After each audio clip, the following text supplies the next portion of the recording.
Eccoci qua cari telespettatori, allora adesso affrontiamo insieme in collaborazione con l'FNP CISL del Veneto di una tematica che so che sta a cuore a tantissime persone, perché tutti conoscono o hanno in famiglia una persona che è anziana, che potrebbe diventare non autosufficiente, oppure molti di voi che ci ascoltate siete in una situazione che potrebbe essere quella di diventare, o lo siete già, non autosufficienti, perché si arriva a limiti di età molto interessanti, per fortuna.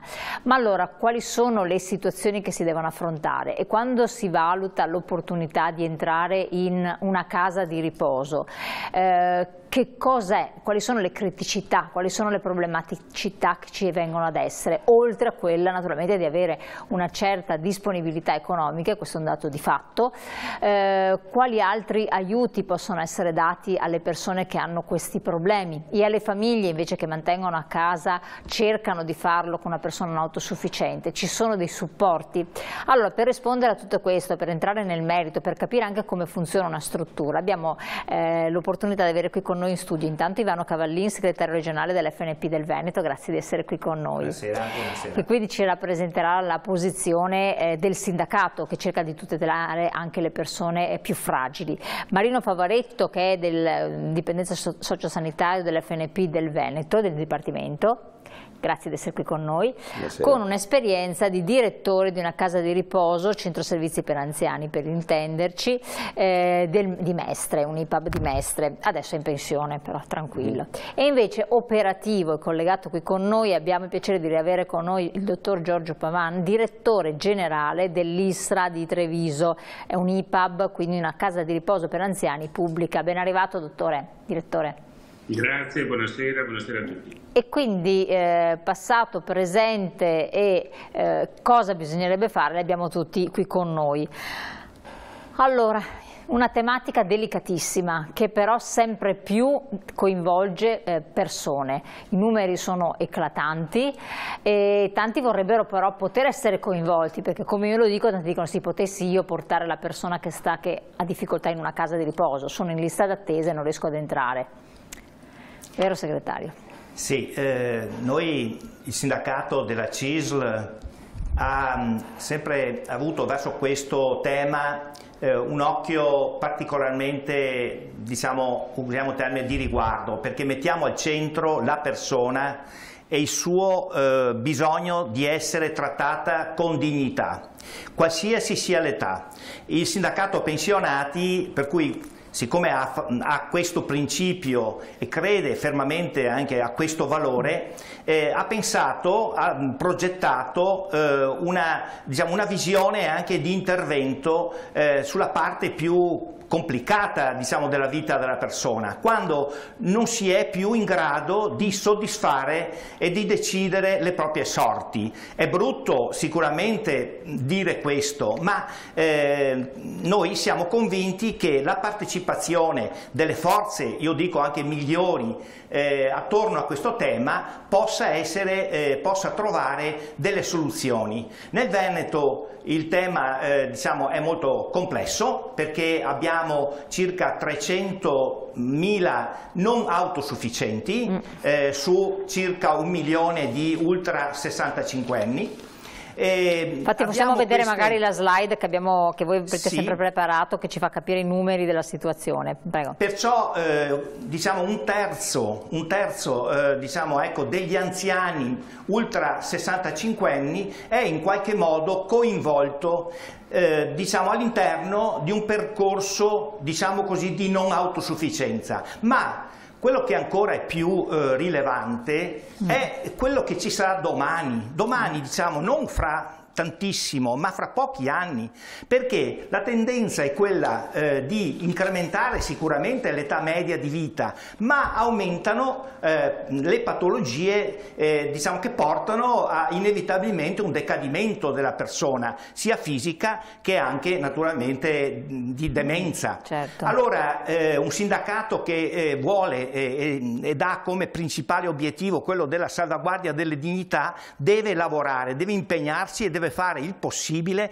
perché si trovano dei percorsi che siano in grado di dare risposte, diciamo, mettendo insieme due forze, quelle politiche, quelle della famiglia e anche, diciamo, chi come noi è in grado di vedere, giudicare e anche trovare, suggerire, provare, diciamo, a proporre delle soluzioni.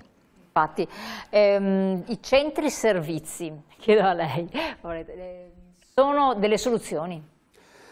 Allora, i centro servizi fino ad oggi sono stati una soluzione, ma ci rendiamo conto che da soli... sarebbero case di riposo? Le case di riposo, assolutamente sì. Ci rendiamo conto che le case di riposo da sole non riescono a risolvere tutto il problema. Oggi, come non mai, è fondamentale che la filiera che risponde al bisogno della non autosufficienza sia articolata e qualificata.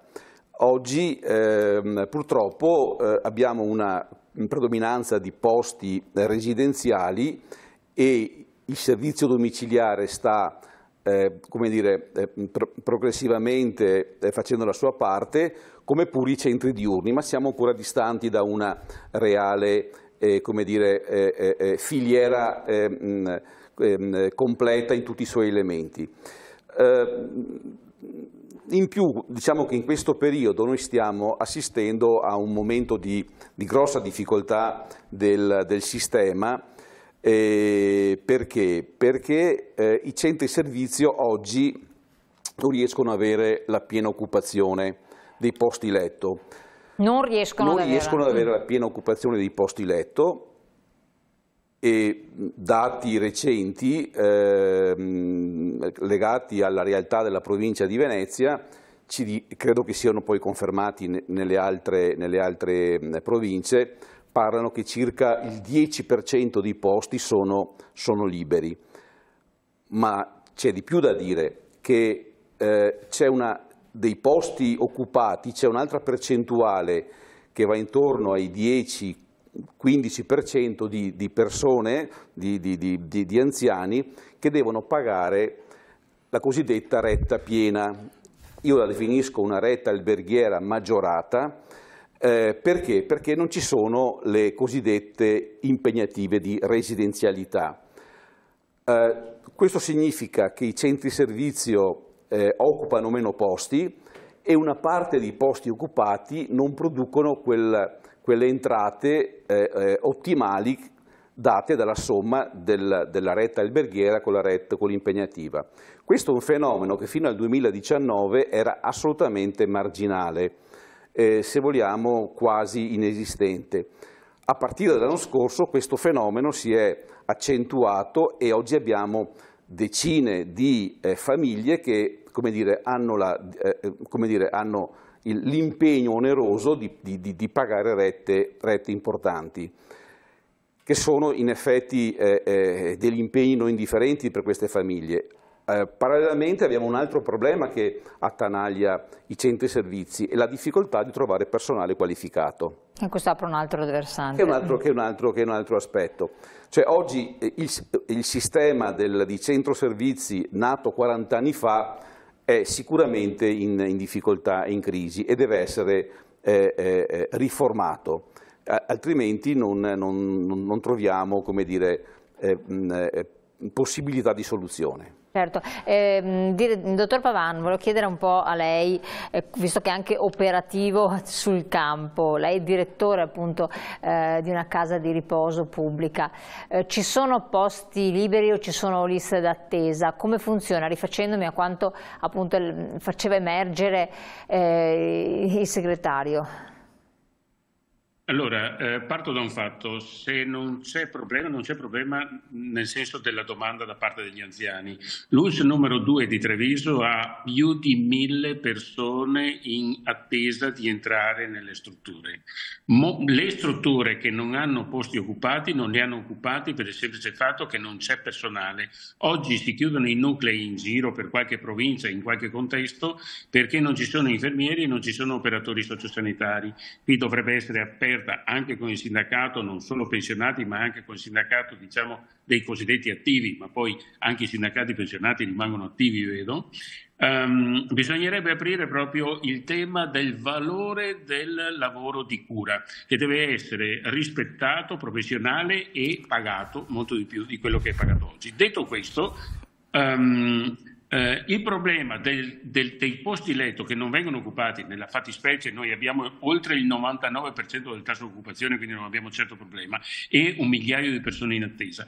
Però voglio dire che quando non sono occupati per 2 motivi. Uno, perché non ci sono gli operatori sociosanitari o gli infermieri. Do l'esempio proprio dell'ISRA: su 75 infermieri, 76 non sono italiani, non sono europei, sono extraeuropei.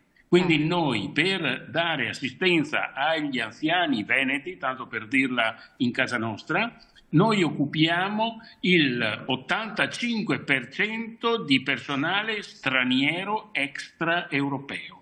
Questo è un dato importantissimo. Se noi non li avessimo, dovremmo chiudere e avremmo dei posti vuoti anche noi, perché non abbiamo personale. Dall'altra parte i posti possono rimanere vuoti perché se una famiglia deve pagare 3.500 euro al mese per poter accedere a un posto letto, è evidente che è una gabella che non può esistere. Chiudo con un elemento. Io penso che la politica dovrebbe inforcare un paio di occhiali e guardare la realtà che è sotto gli occhi da 20 anni. Non si svegli domani mattina dicendo che le vacche sono scappate dalla stalla, perché il processo di invecchiamento, così com'è, avrà un'evoluzione. Gli statistici ci dicono, ci insegnano da anni, che proseguirà fino al 2050. Nella provincia di Treviso il 45% degli ultra 75 anni abita da solo. Cosa ne sarà di queste persone tra 5 anni? Aggiungo, quando si parla di famiglia, vorrei chiedere a quale famiglia facciamo riferimento. Le famiglie di una volta non ci sono più. C'è bisogno che ci si riorganizzi il sistema, la politica prima di tutto deve riorganizzare il sistema in quello che Marino Favaretto chiamava la filiera, dando alle persone che invecchiano le tante opportunità, tante riorganizzazioni. Guardi, la situazione tra 5 anni, tra 3 anni, tra 1 anno sarà drammatica su 2 versanti. Uno è il tema della solitudine delle persone anziane abbandonate nelle loro case, che sono il primo elemento di disagio, perché abitare al 3° piano e non essere in grado di fare le scale, non avere l'ascensore, è un carcere, non è più un'abitazione.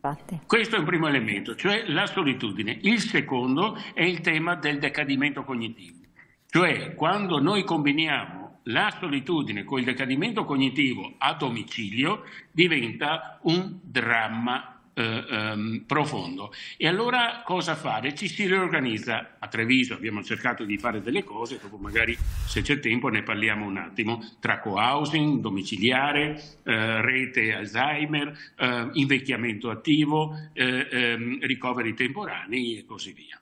Certo, però lei ha esordito con una cosa molto importante che forse è un po' la premessa di tutto. Le famiglie di una volta non ci sono e ancor meno ci saranno un domani, perché quando parliamo di fuga dei giovani che vanno a lavorare all'estero, di opportunità professionali qualificanti nel nostro territorio remunerate in modo congruo che non ci sono, parliamo di risorse anche di familiari che non verranno più ad esserci, per cui ineluttabilmente la classe dei baby boomers, per intendersi, degli nati negli anni 60, un domani si troverà senza avere chi provvede a sé, cioè al proprio Le faccio una battuta.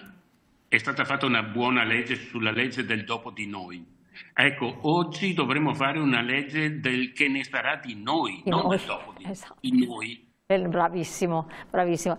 E questo forse anche fino a recentemente non si è tenuto seriamente in conto, cioè si tende un po' a scaricare molto, adesso si accenna al co-housing, magari dopo me ne dice anche lei, me ne parla anche del segretario, però in realtà si tende a scaricare molto sulla famiglia, a dare un supporto purché ci sia la domiciliarità. Però lei ha aggiunto un'altra cosa altrettanto importante, andrebbe stigmatizzata in grossetto.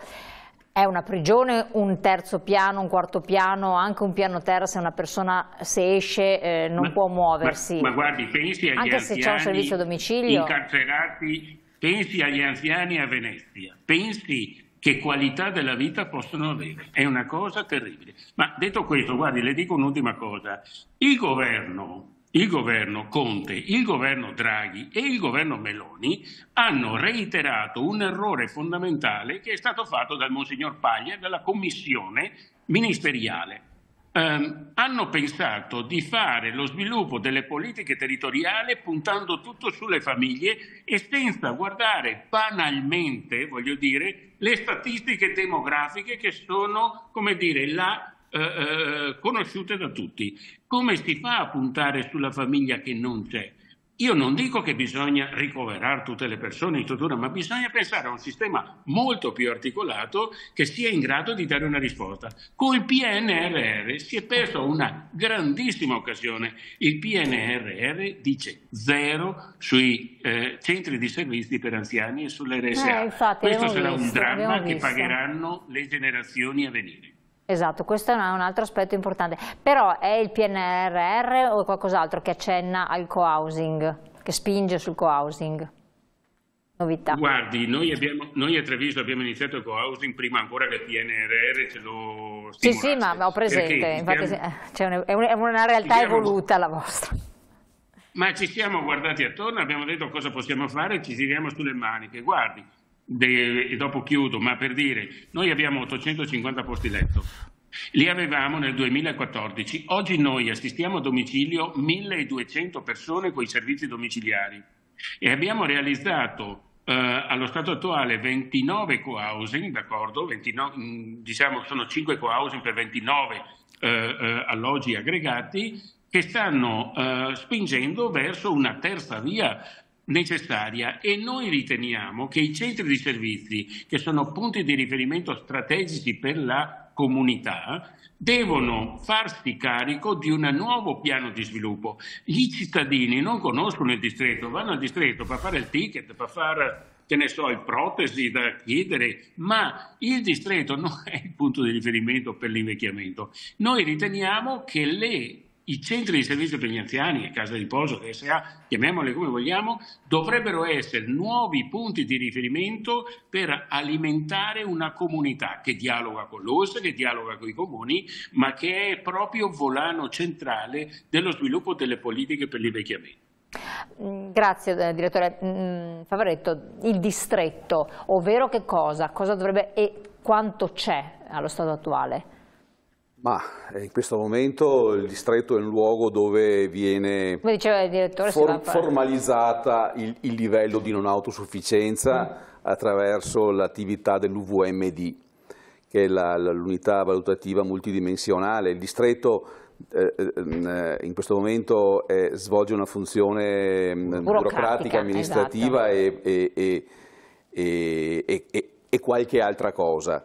Giustamente, come diceva il dottor Pavan, dovrebbe passare il pensiero che i centri servizio sono il luogo della competenza sulla non autosufficienza e sull'assistenza. Chi meglio di loro?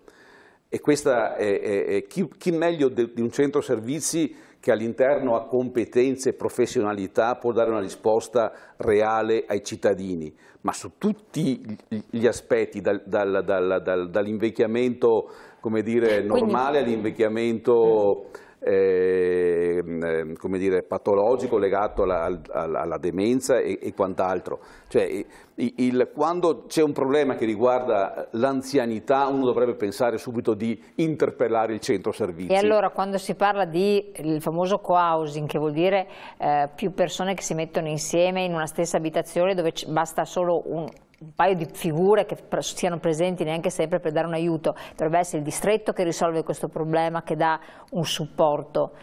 Ma io non dico che... perché dico, come faccio a creare questa struttura? Mi metto d'accordo con chi è tutto a livello privato? No, ma allora l'esempio che il co-housing presso l'ISRA è un'esperienza pubblica che sicuramente avrà dei collegamenti con il sistema della ULSS attraverso il distretto. Qui non stiamo dicendo se il distretto è funzionale a un potenziamento della filiera. Quindi diciamo che oggi avere una funzione diversa. Oggi serve avere una filiera competente e presente, una filiera di servizi competente e probabilmente l'interlocutore privilegiato rispetto alle competenze dovrebbero essere i centro servizi, assolutamente sì, certo. Questo è la strada maestra secondo... Il direttore Pavan, Cavallin, ha invocato il ruolo del sindacato per far pressioni sulla politica, per riuscire a risolvere questo problema, soprattutto quando parliamo poi di personale che non c'è e quando parliamo di soldi, quando parliamo di famiglie che non sono in grado, perché i costi delle rette aumentano e non sono in grado quindi ad assolvere questi oneri economici. Non è che tenere a casa una persona non autosufficiente se poi ha una patologia di decadimento cognitivo costi meno, attenzione, però comunque c'è un problema. Voi che ruolo vi assumete? Che responsabilità vi prendete?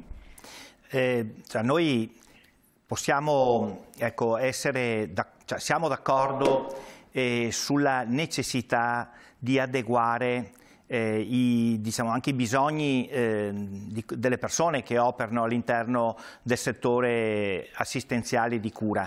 Ma se pensiamo che recentemente la Regione, proprio questione di qualche giorno fa, sta facendo una promozione per il lavoro da infermiera ospedaliero, sta facendo una promozione per far apparire questo lavoro come un lavoro che dà dignità alle persone, che dà una risposta ai bisogni delle persone. Ecco, pensiamo che purtroppo alcuni lavori hanno avuto nell'arco di pochi anni un decadimento di interesse da parte delle persone. Allora, come si fa a ricreare l'interesse verso la cura soprattutto delle persone anziane, verso l'aspetto che noi giudichiamo fondamentale, che è curare una persona?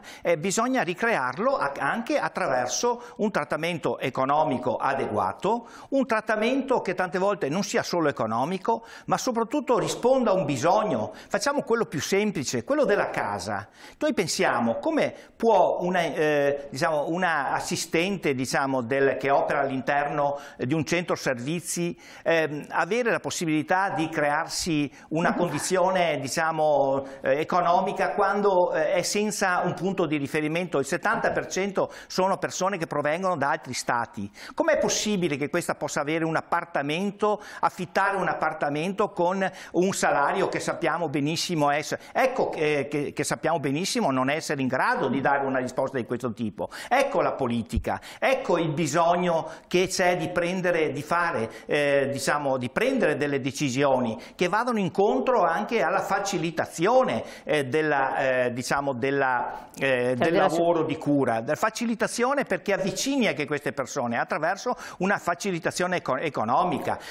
Però, chiedo a lei direttore Pavan, quello che ha detto il segretario, facilitazione economica, chi decide quanto può prendere un operatore in una struttura?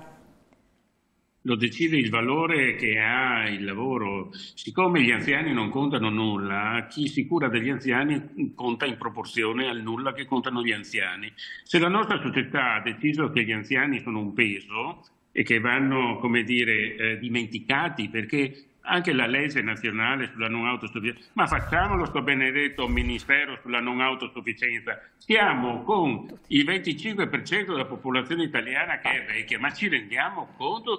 Tutti parlano di glaciazione, che siamo veramente ibernati, no? Non è glaciazione, è l'ibernazione della nostra società. Abbiamo vecchi dappertutto, no? E facciamo sto benedetto ministero della non autosufficienza e proviamo a dare una risposta. Questa è politica. La stessa cosa a livello regionale. A livello regionale, pur sapendo che la Regione del Veneto ha fatto più di altre regioni, almeno fino a un certo punto del percorso, diciamo così, normativo e anche degli investimenti, però, ad esempio, rimettere al centro quello che Cavallin diceva all'inizio, la centralità della persona, è fondamentale. Cioè ridare dignità alle singole persone è fondamentale e per far questo ci vogliono i soldi. Non so dove trovare i soldi, che vengano trovati in Europa, come facciamo noi anche a Treviso per dire, o vengano trovati nell'evasione fiscale, o vengano trovati in una tassazione di scopo, o vengano trovati in un aumento dell'IRPEF che è dignitosamente attribuito non alla costruzione di una strada o degli asfalti, ma a curare chi il Veneto lo ha cresciuto e ce lo ha dato così come oggi ci presenta, cioè un Veneto sufficientemente ricco. La legge 33 è una legge vuota, senza della non autosufficienza, è una legge vuota senza soldi e senza decreti applicativi. Allora voglio dire, ci prendiamo in giro per un altri 5 anni e intanto il Titanic continua, diciamo così, ad andare giù e i camerieri continuano a ballare. Questa è la situazione che noi ci troviamo ad affrontare adesso. Per carità, non voglio essere pessimista, lottiamo ogni giorno per cercare di conquistare, diciamo, quella dignità di servizio che è giusto che ci sia, però servono più soldi e devono essere spesi bene. Da questo punto di vista il sindacato, ad esempio, ha anche l'onere, a mio modo di vedere, di fare un controllo sull'applicazione delle rette nelle case di riposo, perché ad esempio non è concesso fare troppi affari con gli anziani. Questo dovrebbe essere una linea etica. Io non sono contro il privato, ma ci rendiamo conto che il pubblico sta andando in crisi e dove il pubblico va in crisi noi abbiamo le grandi confraternite europee che fanno gli affari e investono milioni e milioni e milioni senza tanti problemi, mettendo in difficoltà tutto il mercato, diciamo così, della non autosufficienza, e dove il loro guadagno è a 2 cifre e non gli interessa tanto cosa succede al singolo anziano, gli interessa solo il conto finale. Da questo punto di vista un controllo del sindacato pensionati su una equa, diciamo, e trasparente condizione dei costi è un'opera fondamentale. Ecco, qua vi ha dato un assist di non poco conto, vuole agganciarsi lei? Che visto che c'è anche esperienza nel settore. Allora, più che andare a fare un controllo o attivare azioni di controllo sulle rete, eccetera, io credo che sia importante provare a ragionare e a riflettere su un vecchio concetto che ogni tanto appare e poi sprofonda, che è il concetto degli standard di servizio. Cioè io devo a un certo punto definire come ente che ha funzioni di controllo, penso alla regione, eccetera, eccetera, definire qual è l'elenco delle prestazioni che io devo, come dire, pretendere che quei centri di servizio possano erogare, e questo vale per il pubblico, per il privato, eccetera, eccetera. Allora noi abbiamo oggi gli standard del personale, ma non abbiamo lo standard del servizio. Poi abbiamo un altro strumento che le famiglie conoscono poco, che è la carta di servizi, che è una cosa diversa, è l'elenco che il singolo centro servizi ha deciso di erogare. Ma perché lo conoscono poco? Perché è uno strumento che per legge è obbligatorio che esista, spesso viene, come dire, pronunciato al momento della sottoscrizione del contratto, ma poi rimane nel cassetto. Quindi allora le famiglie dovrebbero acquisire maggiore consapevolezza che c'è questo strumento che è appunto la carta di servizi, che dovrebbe, come dire, permettere un dialogo con la struttura su quello che sta succedendo in termini di servizi erogati, e se poi ci fosse anche lo standard di servizi potremmo avere, come dire, chiuso un determinato cerchio, pur con tutte le criticità, le complessità che forse anche da questo punto di vista siamo un po' in chiusura, quindi sto chiudendo, cioè, anche voi come sindacato potreste avere un ruolo nel cercare di rendere noti certi aspetti, no? Noi lo facciamo tutti i giorni, quando ci capita di sensibilizzare le persone sul tema specialmente della carta di servizi. Ovviamente la questione dello standard di servizi vabbè, lì è un altro discorso, è un altro discorso, però noi abbiamo rapporti con i familiari, con i comitati di familiari, vi dicendo, e con le nostre organizzazioni, con i nostri servizi, e cerchiamo sempre di sensibilizzarli su questi temi. Perfetto, noi siamo proprio in chiusura. Direttore Pavan, un'ultima battuta, proprio veloce. L'ultima battuta?